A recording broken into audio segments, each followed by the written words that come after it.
For centuries, the South China Sea was not only a place for fishing, trading, and seafaring, it was also a silent battlefield of power and ambition. And among the most enduring and defining rivalries of this vast ocean, the maritime clash between Champa and Dai Viet stands out. Two coastal civilizations, two different visions of the sea, and two ambitions that would never coexist peacefully. From very early on, Champa looked outward to the ocean. Maritime trade was its backbone.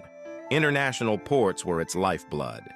The sea routes stretching from the Indian Ocean to the South China Sea were the arteries that fueled its rise. Dai Viet, in contrast, emerged from a land-based agricultural civilization. But after repelling foreign invasions and strengthening its internal power, Dai Viet began to move toward the sea, to protect trade routes and expand influence. And that was the moment when the territorial waters of the two kingdoms began to overlap. The ocean was suddenly not big enough for both ambitions.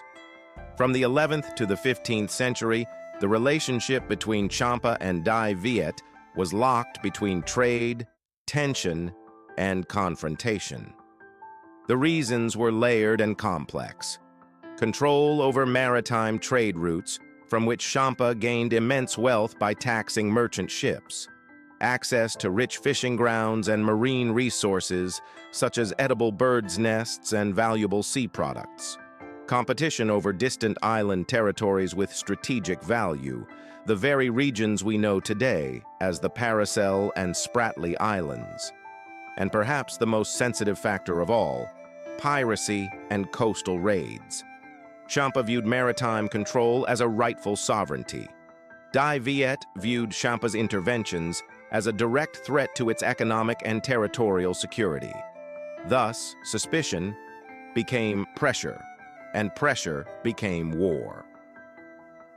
During the Lai dynasty under King Lai Thantong, the first major maritime conflict erupted when Champa blocked Vietnamese merchant ships.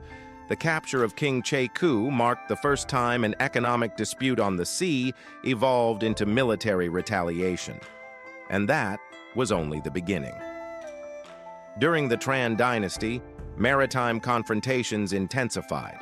Champa, at one point, aligned itself with the Mongol Empire, the fearsome power that had shaken all of Asia and exerted pressure on Dai Viet from multiple directions. Tensions spilled across the sea. Warships chased each other along the coastline. Merchant vessels were intercepted. The clashes dragged on for decades. Eventually, in the 14th and 15th centuries, the balance of power shifted. Dai Viet grew militarily and economically stronger, while Champa began to weaken. From being the dominant maritime power, Champa gradually lost its advantage to Dai Viet. The resource-rich waters, once the heart of Champa's identity, fell under Vietnamese influence. The centuries-long confrontation on the sea quietly approached its conclusion. But the true significance of this rivalry was not about victory or defeat. It was about what the conflict represented. The maritime clash between Champa and Dai Viet was not merely a series of naval battles. It was a confrontation between two development strategies: a maritime nation, living by the sea and thriving through the sea, and a land-based nation, expanding outward only after gaining strength on the mainland. This rivalry reshaped the map of regional power and transformed the destinies of both civilizations. Even today, when we look back at those turbulent chapters, we realize something important. The ocean has never been just water. The ocean is a trade route, a border of sovereignty, a source of life, and a place where the ambitions of nations are tested.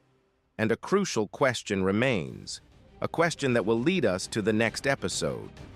Who was the first to truly explore and manage the Paracel and Spratly archipelagos? What role did Champa play?